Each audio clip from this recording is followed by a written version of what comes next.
Apôtre Roland Dallot. Prédicateur de l'Évangile, pasteur et apôtre, Roland Dallot est le fondateur du réseau des églises Centre Missionnaire Philadelphie, la première église ayant été implantée depuis février 2008. C'est en 1985 qu'il fait sa rencontre avec le Christ et l'accepte comme Seigneur et Sauveur. Il a été appelé au ministère en 1989, mais c'est en 1991 qu'il travaille à temps plein dans le ministère. Il a été tour à tour pasteur en charge de la jeunesse de son église, puis pasteur assistant auprès du pasteur Jacques-André Verneau du Centre évangélique La Borne, l'une des plus grandes églises pentecôtistes de la RDC et d'Afrique centrale. Passionné des Écritures, c'est très naturellement et avec l'agrément de ses mentors qu'il se tourna vers des études en théologie avec son épouse à East Africa School of Theology à Nairobi au Kenya. Roland Dallot est aussi détenteur de 3 diplômes universitaires, licence en droit, en communication chrétienne, ainsi qu'un doctorat en relations d'aide. C'est après 8 ans à la tête du Centre missionnaire Philadelphie et sous instruction divine qu'il lèguera la direction à ses 2 pasteurs assistants. Désormais, Roland Dallot dirige des réunions d'impact mondial dans le cadre de son ministère Dallot Ministries International. Un grand ministère avec plusieurs branches qui a pour but l'encadrement et l'enseignement des serviteurs et servantes de Dieu, mais aussi de tous ceux qui sont appelés au ministère. Il est marié à Viviane Dallot et ont ensemble 4 filles. Mesdames et messieurs, veuillez accueillir l'apôtre Roland Dallot.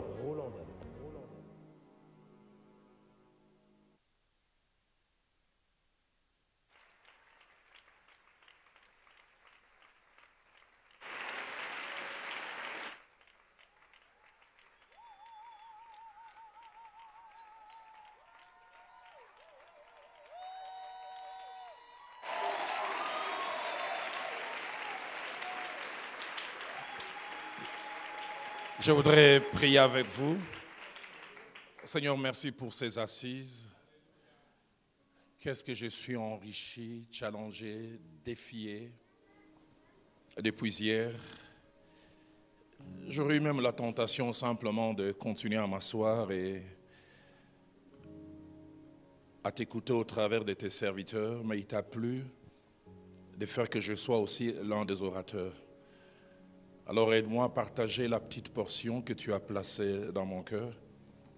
Tu sais combien la justesse des mots n'est pas toujours mon point le plus fort. Il arrive des fois je dis plus que je n'aurais dû dire et des fois moins. Ce soir je t'ai prié, je te supplie même. Fais-moi grâce de la justesse des mots. Fais-le pour ta gloire et fais-le pour l'édification de cette multitude au nom de Jésus. Amen. Que Dieu soit béni. Nous reprenons nos places.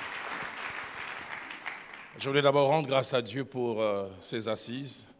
Dieu qui nous a fait déplacer, notre grande équipe et nous-mêmes, jusque dans cette belle ville de Dakar pour faire le ministère.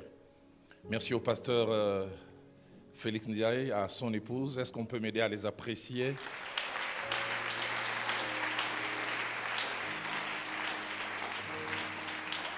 Je voudrais aussi remercier spécialement mon épouse, la servante de Dieu, maman Viviane, pour son accompagnement.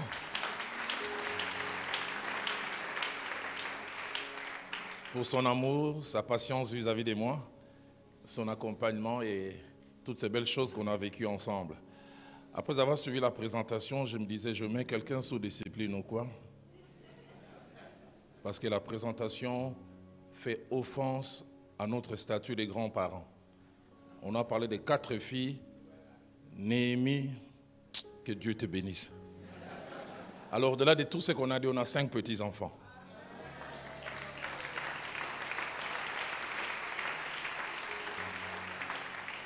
Merci au docteur David Kateba. Chaque fois que je l'entends prêcher, je me dis, soit je suis musulman, soit je suis bouddhiste, ou alors je suis un analphabète spirituel. Je me demande si lui et moi, on lit la même Bible. Est-ce qu'on peut m'aider à apprécier cet homme?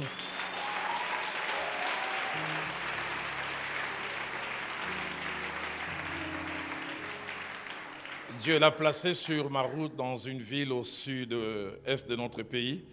Et il a fait une petite exhortation de 3 minutes, c'était sur les offrandes.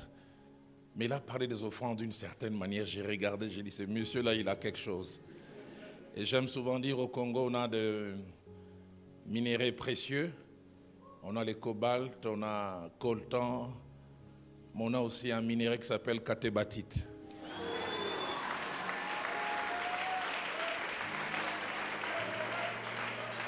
Et depuis quelques temps, nous commençons à faire un gros effort de l'exporter. Et ce qui est merveilleux, c'est que c'est apprécié. Et que dire du pasteur Mehdi et du pasteur Lode? Chaque fois que je les entends prêcher, je dis à leur âge, je n'avais pas la compréhension des Écritures qu'ils ont.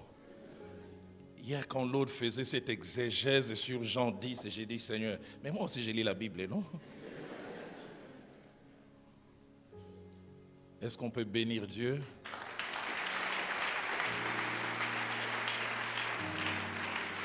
Alors, je voudrais déjà nous encourager pour demain. Demain, on aura avant Maman Viviane et moi 2 orateurs fantastiques. Pasteur Serge, quelqu'un, quand vous l'écoutez, vous avez envie de l'écouter encore. Et puis en plus, écoutez le thème qu'il va aborder. Comment un fils exceptionnel doit-il vivre à côté d'un père ordinaire?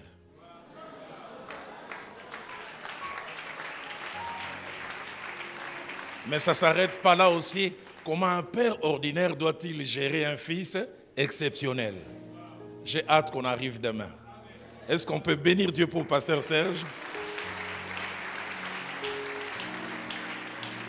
Et si Maman Viviane a commencé à en parler un peu, le docteur Kateba reviendra demain, notre minerai spécial. Il parlera comment un homme doit-il aider sa femme à trouver sa place à ses côtés. Mais une dernière des choses, avant que je lise, j'ai un thème que je vais aborder en 2 temps, je vais voir là où je pourrais m'arrêter. Quelqu'un me disait tout à l'heure, si en termes de bouffe naturelle, l'excès de table n'est pas autorisé, mais par rapport à la nourriture spirituelle, je pense que l'excès de table n'a pas de problème. On a mangé 3 repas, on en mange un 4e, on ne fera pas des renvois en dormant. Mais qu'est-ce que je voulais dire encore? Je voudrais dire un grand merci à nos amis de Dakar et de Bethel. 2 des frères qui sont venus avec moi m'ont confessé. Ils ont dit, la prochaine fois, papa, si tu nous demandes de venir encore à Dakar, on ne viendra pas pour les âmes, on viendra pour la bouffe. Ils ont dit, c'est tellement, tellement, tellement bon. Est-ce qu'on peut bénir Dieu pour...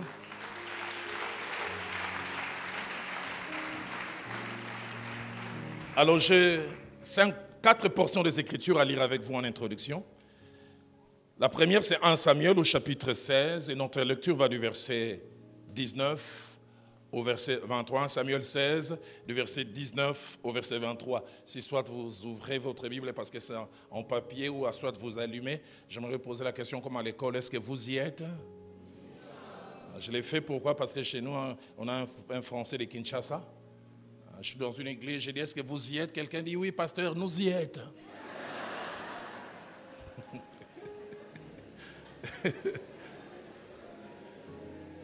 Les kinos, on est particuliers. Hein?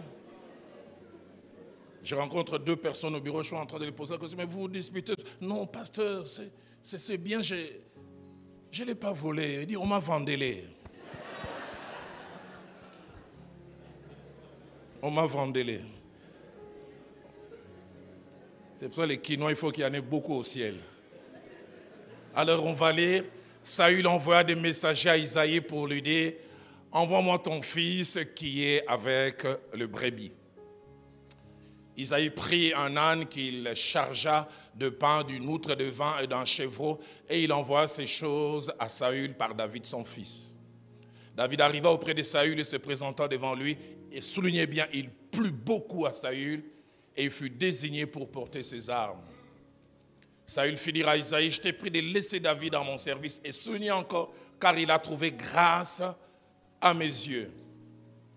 Et lorsque l'esprit de Dieu était sur Saül, David prenait la harpe et jouait de sa main. Saül respirait alors plus à l'aise, et Saül s'est trouvé soulagé, et les mauvais esprits se retiraient de lui. La seconde portion, 1 Samuel chapitre 18, nous lisons dans 3 temps, 6 à 9, 11 à 16, et puis 28 à 29.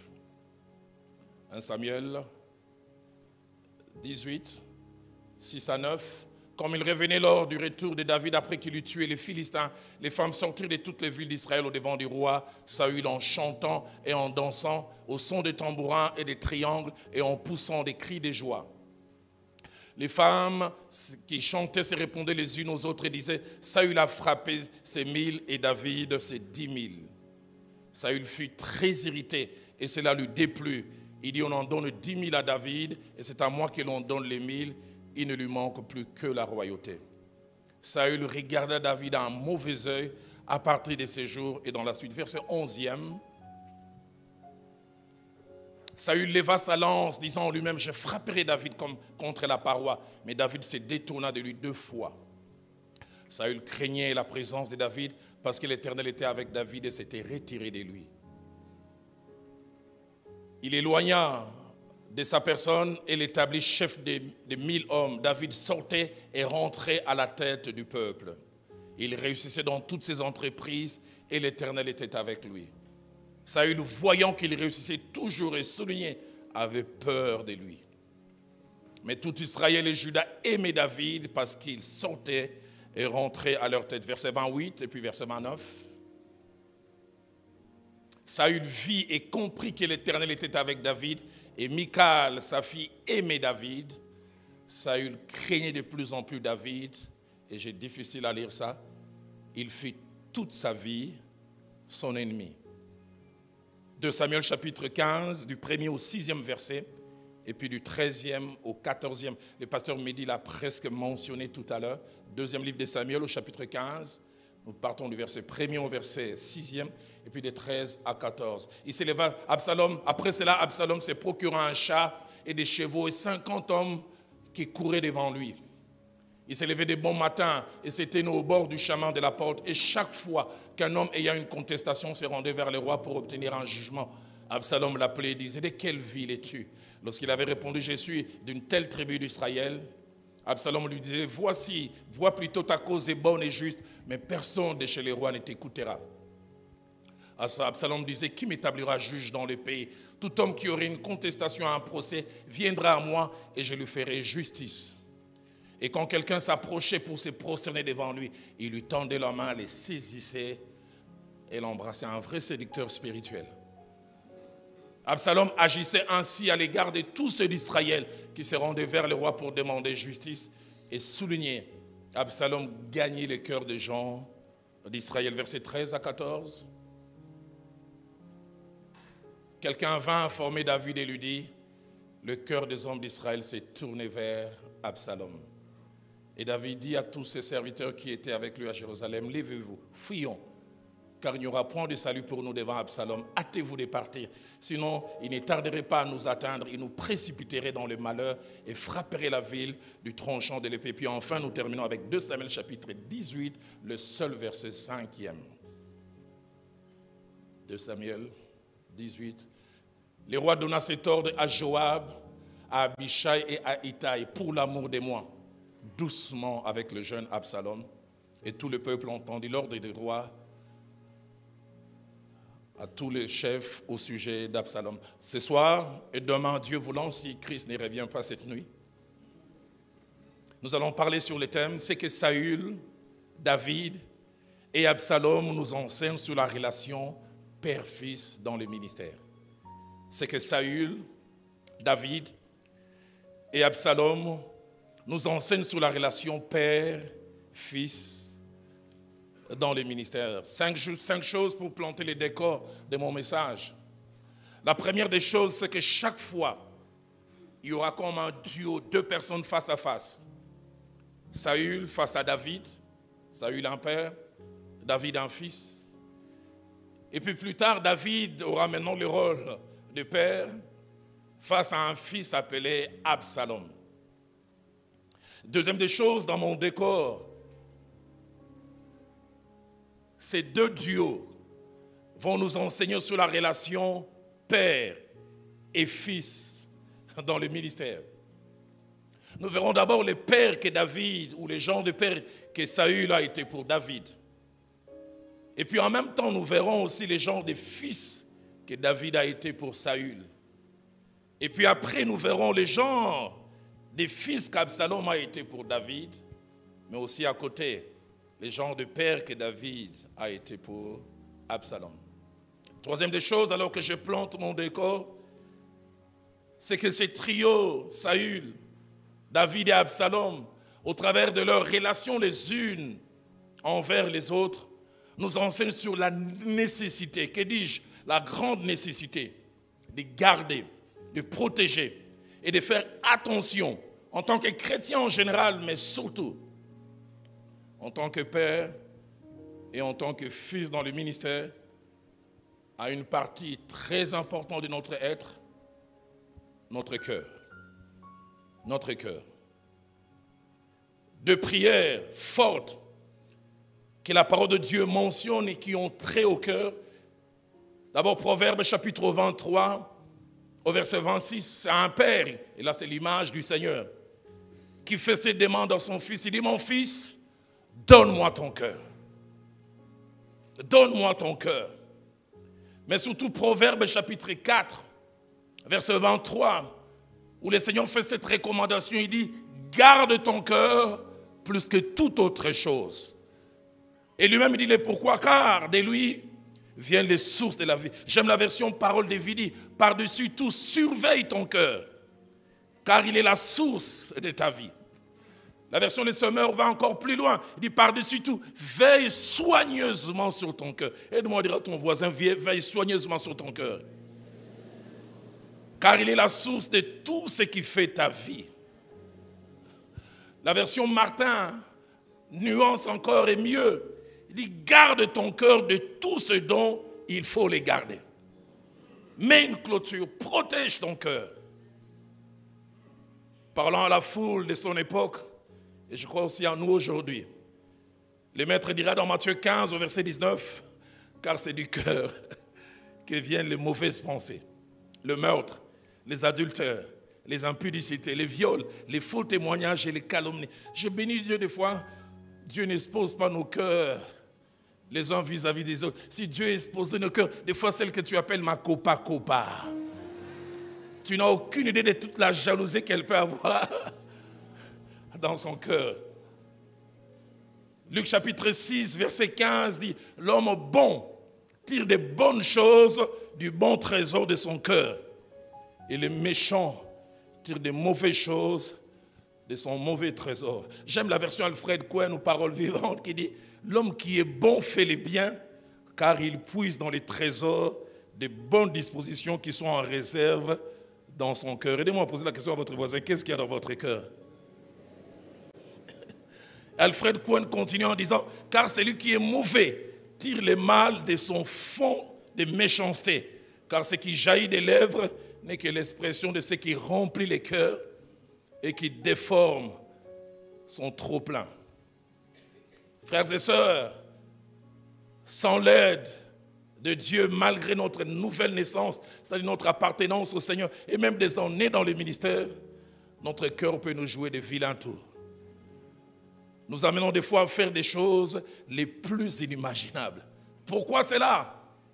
Parce que déjà à l'époque de Noé, à peine quelques années après la création, Dieu a fait un constat. Placez-moi Genèse chapitre 6, verset 6. Dieu a montré que le cœur de l'homme roule dans une forme d'autoroute, mais à sens unique. David dit, l'Éternel vit que la méchanceté des hommes était grande sur la terre. Et écoutez ce que ma Bible dit au verset suivant. Et que toutes les pensées, pas les plus grandes, pas quelques-unes, et que toutes les pensées de leur cœur se portaient chaque jour uniquement vers le mal. Donc le cœur de l'homme a une forme d'autoroute sens unique. Et sur l'autoroute, il est difficile de faire l'arrière. Et si vous ne contrôlez pas cela, ça va vous amener vers le mal. Des années plus tard, par la bouche du prophète, cette parole allant dans la même direction, Jérémie chapitre 17 au verset 9, dira, le cœur est tortueux par-dessus tout et méchant. Qui peut le connaître? Quatrième et avant-dernière chose, en plantant les décors de mon message, c'est qu'au travers de ces trios, Saül, David et Absalom, nous voyons 6 choses qui ressortent. La première, c'est que nous voyons David qui a eu à côtoyer les deux, mais dans des rôles différents. David a eu à côtoyer Saül comme un père, mais après David est devenu un père pour Absalom. Deuxièmement, David encore est resté constant. Qu'est-ce que je veux dire par là? Je veux dire que le mal que Saül, dans sa position de père, lui a fait, lorsque lui est devenu père, il ne l'a pas fait à Absalom. Qu'il est triste de voir des fois des pères qui ont eu des pères bons, mais qui deviennent des mauvais pères. Troisième des choses, donc c'est quatrième point pour qu'on ne se perde pas, parce que mes sous-points sont nombreux. Toujours David, en son temps, il pouvait, avant qu'Absalom n'existe, être un Absalom pour Saül. Mais il ne l'a pas été. Au temps de David, Absalom était le plus beau, mais au temps de Saül, David était le plus beau. Et les cœurs des gens, nous les verrons si pas ce soir, demain, déjà à l'époque de Saül, s'est porté vers David, mais David n'a pas profité de cela. Mais par contre, Absalom, en son temps, a changé les cœurs du peuple pour les tourner vers lui. Quatrième des choses, toujours dans mon quatrième point. Saül, comme nous les verrons, avait à un moment de sa vie fait de la disparition de David son but et son objectif. Que c'est triste d'avoir un père qui désormais, il dort et il se réveille avec l'idée, comment détruire un fils? Y a-t-il un père comme ça ici?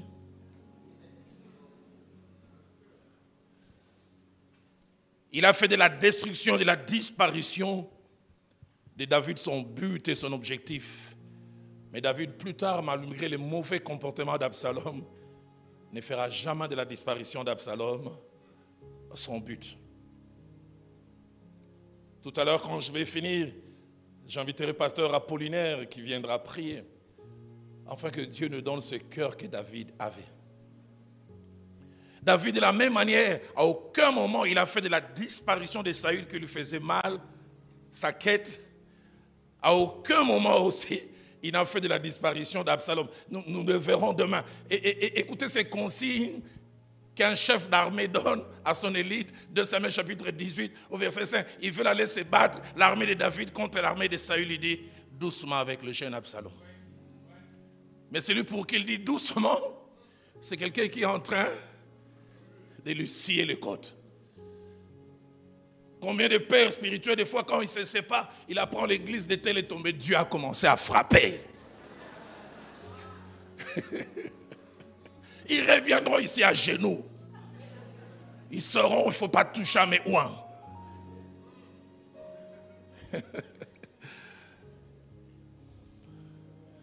Sixième et dernière des choses, et pasteur Félix, là, ça me frappe.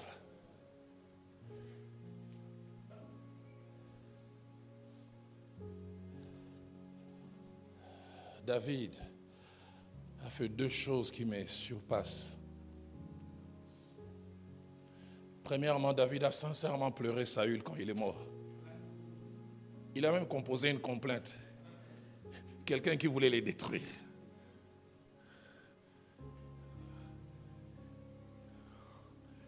Certains amis de l'Est de mon pays comprendront mieux. Et je ne vais pas citer le nom et puis je ne vais pas encore jeter l'huile au feu. Un jour, on a appris une fausse mort de quelqu'un qui semble-t-il sème les troubles chez nous à l'Est. À Goma, les gens ont sablé champagne. On m'a dit dans la ville, ils se sont promenés avec un cercueil. Et 2 jours après, quand ils l'ont vu à la télé, est-ce que j'ai cité un nom?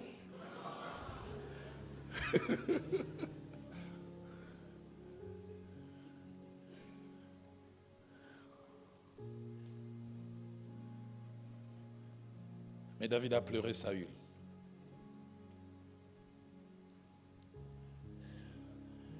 Il a même fait tuer celui qui est venu annoncer cette nouvelle avec joie. Et plus tard encore, quand Absalom meurt, il s'est mis à pleurer, mettant même mal à l'aise ses proches. C'est quelqu'un voulu lui dire, donc tu aurais voulu que nous tous on meure. Et qu'Absalom vive. Seigneur, donnons-nous des pères comme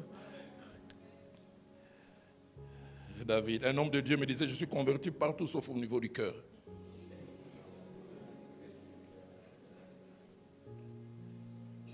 Cinquième et dernière chose en plaçant le décor de mon message, c'est que si comme nous le verrons, et comme nous venons de le dire, David est l'exemple à suivre, à la fois en tant que père, mais aussi en tant que fils. Absalom, c'est là que nous le verrons un peu ce soir, et demain avec Saül, sont des exemples à ne pas suivre. Saül est un exemple à ne pas suivre comme père, et Absalom est un exemple à ne pas suivre comme fils. Pourquoi nous devons étudier ces cas de ces relations, Saül, David et Absalom? Deux raisons, ou trois même, trois. La première, c'est que la Bible dans Ecclésiaste chapitre 1er verset 2 dit, ce qui a été, c'est ce qui sera. Et ce qui s'est fait, c'est ce qui se fera. Il n'y a rien de nouveau sous le soleil. Ecclésiaste 1/9.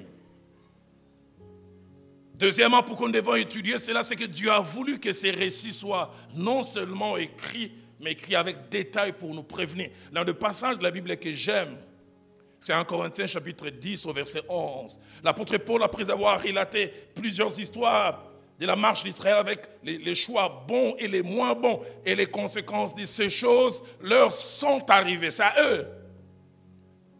Mais il dit, elles sont arrivées pour nous servir d'exemple. Et surtout, elles ont été écrites pour notre instruction. Mon père qui est allé auprès du Seigneur, un enseignant de carrière, aimait beaucoup répéter cette phrase volant. Dans la vie, il n'y a pas de nouvelles gaffes, il n'y a que de nouveaux gaffeurs. Vous savez, les anciennes gaffes qui trouvent des nouveaux candidats. Et pour dire ces choses leur sont arrivées pour nous servir d'exemple. Elles ont été écrites pour notre signification. Troisième raison pour laquelle nous voudrions étudier cela. Parce que comme nous le verrons avec Absalom et Saül, tous n'ont pas été mauvais dès le départ. On peut être un bon père à un moment, un bon fils, et quelque chose vient et nous change radicalement. Si 1 Samuel 18, verset 9 et verset 28 nous dit, Saül regarda David d'un mauvais œil à partir de ses jours et dans la suite. Le verset 29 dit, Saül craignait de plus en plus David. Et écoutez ce que la Bible dit, il fut toute sa vie son ennemi. Mais Samuel 16, verset 21 à 22 commence par dire, David arriva auprès de Saül et se présenta devant lui, étonnant. Ma Bible dit, il plut beaucoup à Saül. Comment quelqu'un qui plaît à un moment, à un autre moment deviendra ennemi toute la vie. Coup de foudre. Saül tombe amoureux de David. Ce garçon, il est particulier. Ça ne reste pas là. Le verset 22 dit, il fut désigné pour porter ses armes, même sans formation. Et écoutez ce que le verset 22 dit. David arriva auprès de Saül. Saül fit dire à Isaïe, je te prie de laisser David à mon service. Et écoutez ce qu'il dit, car il a trouvé grâce à mes yeux. Comment quelqu'un peut à un moment trouver grâce aux yeux de quelqu'un et plus tard on en fait un ennemi juré. Il me reste 13 minutes, je vais juste poser les bases et je continuerai demain. L'une des premières leçons que l'on voit dans la relation Saül et David,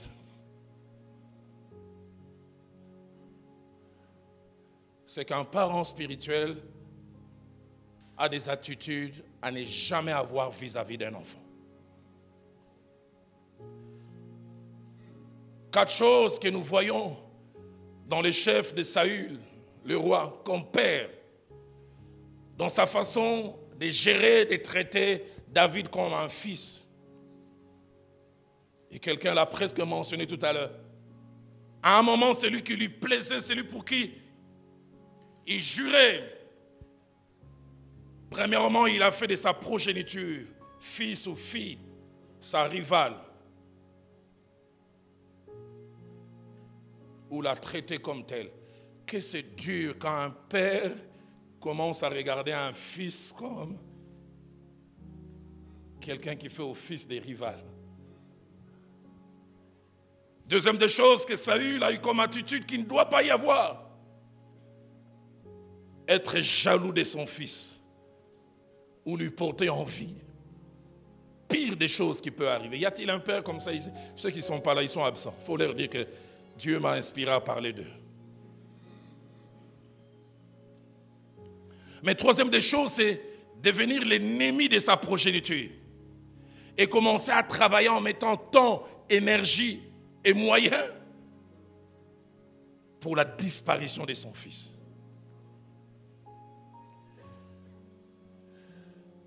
Et quatrième, c'est devenir un dépôt de fausses accusations au sujet de son fils. Dépôt de fausses accusations. Et là, je me rouvrirai une parenthèse que je fermerai rapidement pour dire 2 ou 3 choses. Vous qui avez accès au père et au pasteur, amenez l'édification. C'est méchant et diabolique d'aller dire au sujet de quelqu'un des choses fausses. Je n'ai pas un terme intermédiaire. Je dirais que c'est de la sorcellerie. Et il y a des gens qui savent bien manipuler le cœur en mettant les ingrédients qu'il faut. Pasteur, j'étais là quand il parlait de toute la douleur que j'ai ressentie. Il n'avait rien ressenti. Si on m'avait mis une tensiomètre, j'ai l'impression que c'était 22,3. Mais deuxième chose que je voudrais dire aussi au père, c'est triste de se laisser manipuler et de changer d'attitude et de comportement vis-à-vis d'un fils sur base de fausseté.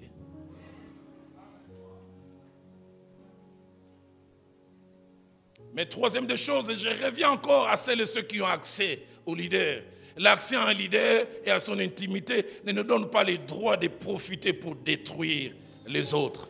Le pasteur Vernon disait, la grandeur qui se crée en détruisant, en abaissant les autres, ce n'est pas de la grandeur. Surtout quand tu arrives chez le pasteur Félix et il te sert du bon chep.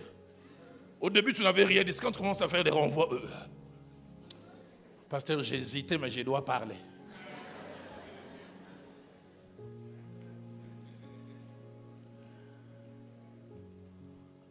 Mais je choquerai aussi les hommes et les femmes de Dieu. Il arrive des fois, ce ne sont pas les gens de l'extérieur qui détruisent les autres auprès des pères. Ce sont les aides semblables et les femmes.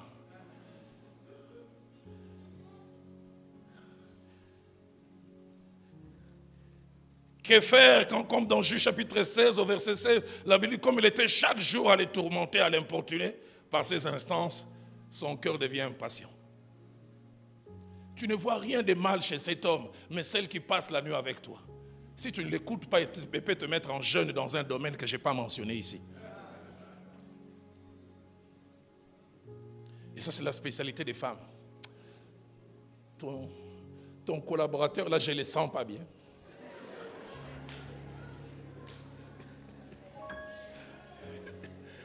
Je crois que Dieu peut parler. Je sais que les femmes ont la capacité des fois d'anticiper. 9 fois sur 10, elles ont raison, mais pas toujours. 9 fois sur 10. Si tu tombes sur une femme de Pilate qui a bien reçu une révélation de Dieu et qui vient te dire, ne te mêle pas à l'histoire de cet homme, tu es béni. Mais si tu tombes sur Jézabel,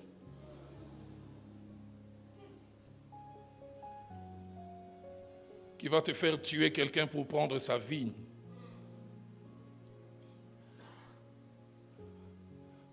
ce jour en terminant, je mentionne ces 5 choses. Quand Saül a été envahi par ces quelques attitudes, en tant que père qui ont habité son cœur, la première, il est devenu distrait. Et c'est ce qui arrive souvent. Quand un père est envahi par ces choses, faire de sa progéniture sa rivale, ou vouloir les traiter comme tels, être jaloux de son fils, ou lui porter envie, ou alors désormais devenir l'ennemi de sa progéniture, ou alors commencer à écouter des mauvaises choses. La première des choses qui arrive, on devient distrait. Qu'est-ce donc la distraction? C'est être absorbé, occupé par autre chose qui est l'essentiel. C'est avoir à l'esprit, à l'attention, porté ailleurs que là où ça doit être. Deuxième des choses qui arrive à un père et qui était arrivé à Saül, il a commencé à consacrer son temps, son énergie et même ses moyens ailleurs que là où il fallait. Il ne s'occupait plus du royaume. On dit Saül, les investisseurs sont venus. Lui il dit, je dois aller tuer David. Le développement du pays ne l'intéresse plus. La seule chose qui l'intéresse, c'est la destruction de David. Troisième des choses, lié quasiment aux deux premières, il a commencé à moins bien faire ce qu'il aurait dû faire, être le roi et diriger tout un pays. Quatrième et avant-dernière chose, il est même devenu ridicule, mais il ne se rendait pas compte. Prêt à aller partout, prêt à discuter même avec son propre fils, Jonathan. Il dit, tu es ami de ces pervers. Il n'est pas bon qu'ils vivent.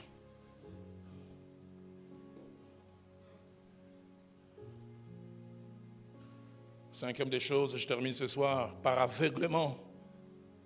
Saül comme père, comme souvent cela arrive aux leaders.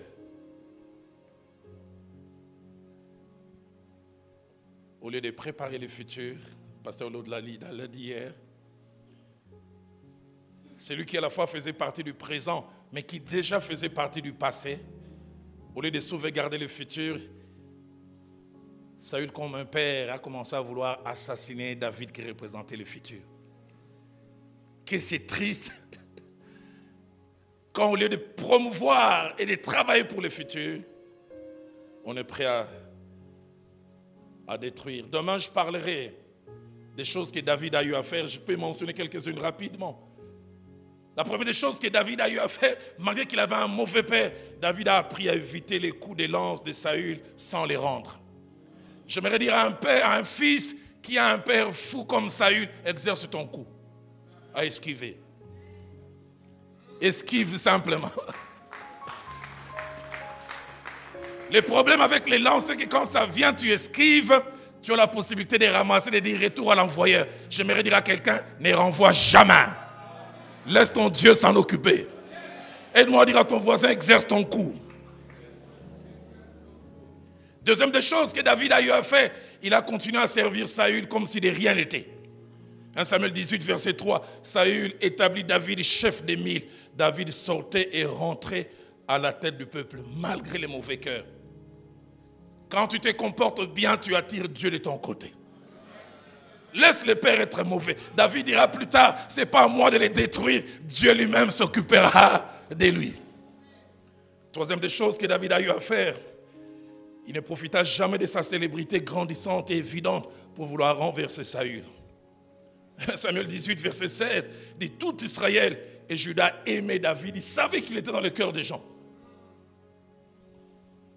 Quatrième des choses, David continue à rester non seulement à côté de Saül, mais aussi à son service malgré les menaces. 1 Samuel 19, verset 7, mais frappe, il a fui et finalement on les fait revenir. La Bible dit, et c'est Jonathan qui fait ça. Il amena auprès de Saül, en présence de qui David fut comme auparavant. Que Dieu nous donne de David. Cinquième des choses, 1 Samuel 19 au verset 8, nous montre que David continue à protéger les intérêts du roi Saül. La Bible dit, il leur fit éprouver une grande défaite et ils s'enfuirent devant lui. Il se bat pour Saül. 1 Samuel 19, verset 18. Il s'est éloigné de Saül seulement lorsqu'il a vu que son intégrité physique était en jeu. Et pasteur Mehdi l'a dit, il y a des moments quand il faut fuir, fuir. Il avait dit, c'est ainsi que David s'échappa. Il y a des moments où il faut s'échapper. 7e chose, David a à 2 reprises non seulement épargné les rois Saül, mais il a continué à respecter quelqu'un qui ne le méritait plus. Et quand il a à sa disposition, il y a 2 qui ont une lecture, il dit c'est Dieu qui te les donne. Saül, David, tu penses que c'est un hasard qui vient dormir comme ça? Frappe-les. Abishai vient même dire, aide-moi à frapper afin que je ne revienne pas. Il y a des choses que David dit, là j'ai dit, David c'est un homme surnaturel. Il appelle encore Saül mon Seigneur et mon oint. Moi je l'aurais appelé autrement, ex-oint. Et même quand Saül commence à parler, la Bible dit, il se prosterne. J'aimerais dire à un fils, quand un père devient fou, toi reste lucide. Et tu attires Dieu de ton côté. Et la dernière des choses, il a su garder son cœur et ne pas laisser le mal l'envahir. Placez-moi en Samuel 24, verset 12. Alors qu'il parle à Saül, écoutez ce qu'il dit, sache que l'Éternel sera juge entre toi et moi. L'Éternel me vengera de toi, mais il dit, je ne porterai point la main sur toi. Terminons avec 1 Samuel 26 au verset 10. Alors que le pasteur Apollinaire s'avance, 1 Samuel 26 au verset 10. Et David dit, l'Éternel est vivant. C'est à l'Éternel seul à les frapper. Soit que son jour vienne, ou qu'il meure. Soit qu'il descende sur un champ de bataille, qu'il y périsse. Que Dieu nous donne de David. Même quand on a un père fou, on sait rester. Est-ce qu'on peut se lever tout ce soir?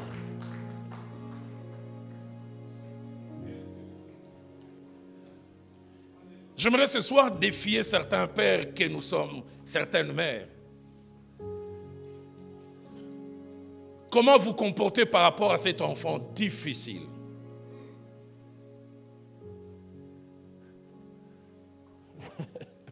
Je me trouve un jour à une réunion du comité élargi.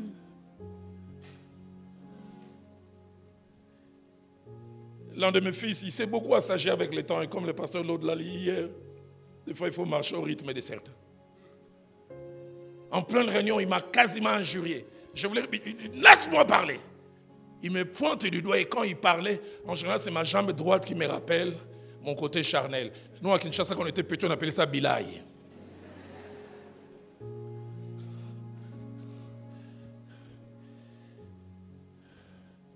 J'ai voulu répliquer, j'ai entendu cette petite voix, Roland, 1, ne réplique pas, et 2, demande-lui pardon. J'ai dit, Seigneur, mais il a tort. Il dit, Roland, si je suis ton Seigneur, demande pardon. Dans mon cœur, j'ai dit, Seigneur, je demande parce que c'est toi qui m'as obligé. J'ai dit, frère, merci pour la remarque que tu viens de faire, pardonne-moi. Et il s'est calmé. J'ai appris, après il a dit aux gens, c'est vous qui avez peur de lui, hein? Moi, je lui ai parlé. Mais je n'ai pas su, c'est qu'après, d'autres ont fait mon avocat. Ils lui ont parlé. Le lendemain, j'ai fini ma dévotion à 6 heures. La sentinelle vient me dire, il y a un pasteur qui est dehors, à genoux. J'ai dit, oh, un pasteur à genoux. Je pensais que j'avais pardonné. C'est quand j'ouvre, je les trouve. Ma jambe répond encore.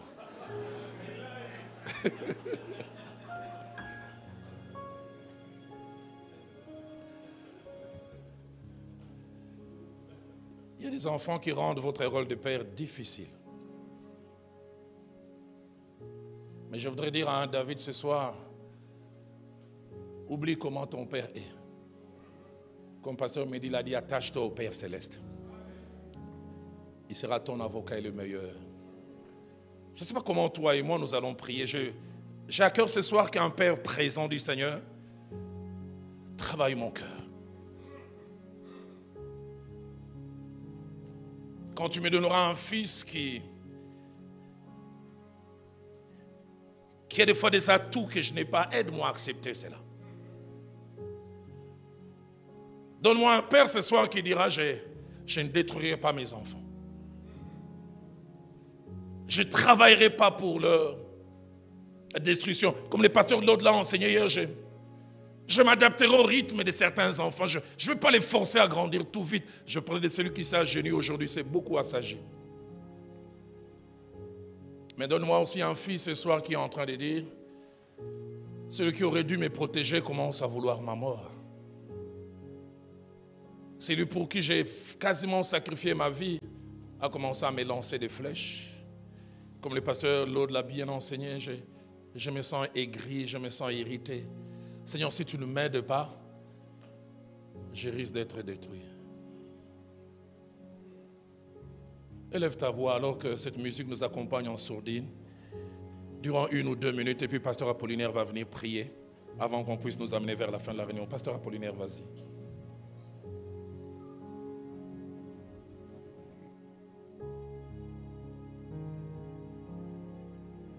Avant de prier, j'aimerais dire une chose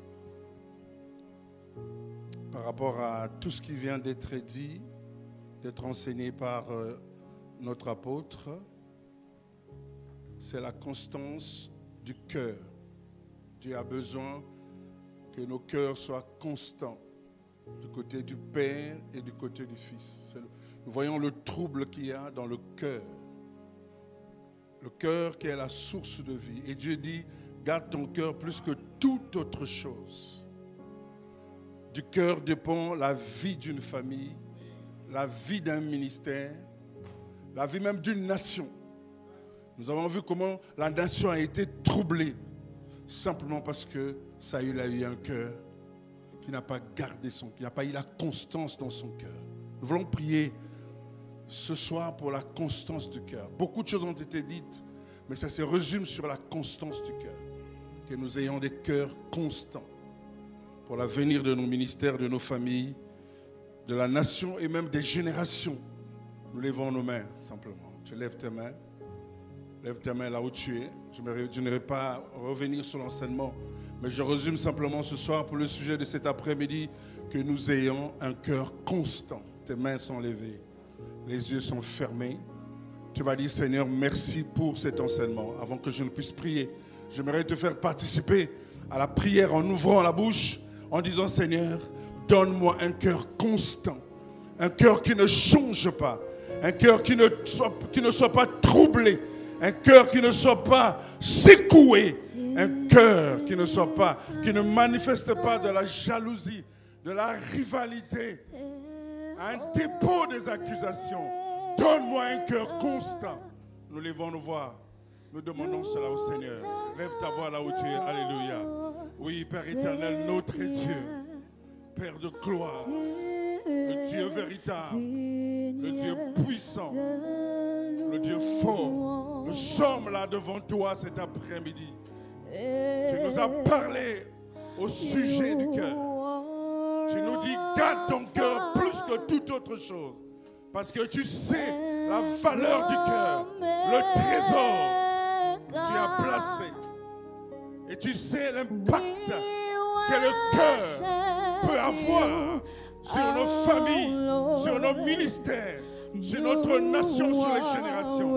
C'est pourquoi cet après-midi, nous venons à toi, ô Père.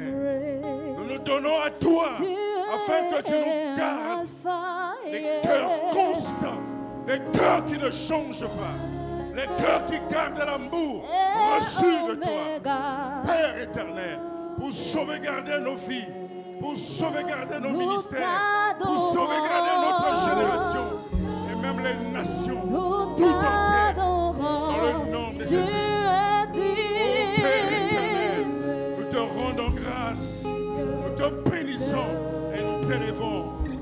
Oh, chante-le encore, tu es Alpha et Omega, le commencement et la fin de toutes choses. Tu es en train de réformer nos cœurs.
Père éternel, notre Dieu, je te rends grâce et je te bénis pour cette belle soirée que tu nous accordes dans ta présence. Tu nous as réunis ce soir pour traiter nos cœurs. Et nous te disons merci pour la thérapeutique qui a été administrée à nos cœurs au travers de ta parole.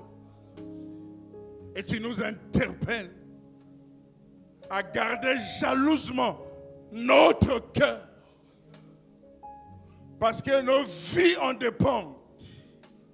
Non seulement nos vies, la vie de nos familles en dépend. La vie de nos ministères, la vie même de nos nations, la vie des générations dépend de l'état de notre cœur. C'est pourquoi cet après-midi, ce soir, nous sommes là devant toi. Père éternel, traite nos cœurs. Oh Dieu, par la puissance de ton esprit, que nous sortions de ce programme avec des cœurs renouvelés, des cœurs retravaillés et des cœurs remplis de ta présence. Car c'est là où partira le réveil. C'est de là où partira le réveil. C'est là où partira la réconciliation. Où les cœurs des pères reviendront vers les fils et les cœurs des fils vers les pères. Parce que tu auras administré un traitement. Nous te bénissons, Éternel. Parce que cet après-midi, nous sommes guéris. Totalement guéris. Que toute la gloire te revienne pour l'apôtre Rolando Allo. Et pour ce message. Et pour ce bien que nous recevons de toi au travers de son ministère. Que toute la gloire te revienne, mon Père. Que la sémence qui a été placée dans nos cœurs produise des fruits de façon exponentielle. Oh Dieu de gloire, je suis béni ce soir. Ton église au Sénégal est bénie. Nos cœurs sont changés. Nos ministères prendront de l'envol et seront boostés. Toute la gloire te revient. Ainsi je l'ai déclaré. Nous disons Amen. Est-ce qu'on peut acclamer pour le Seigneur?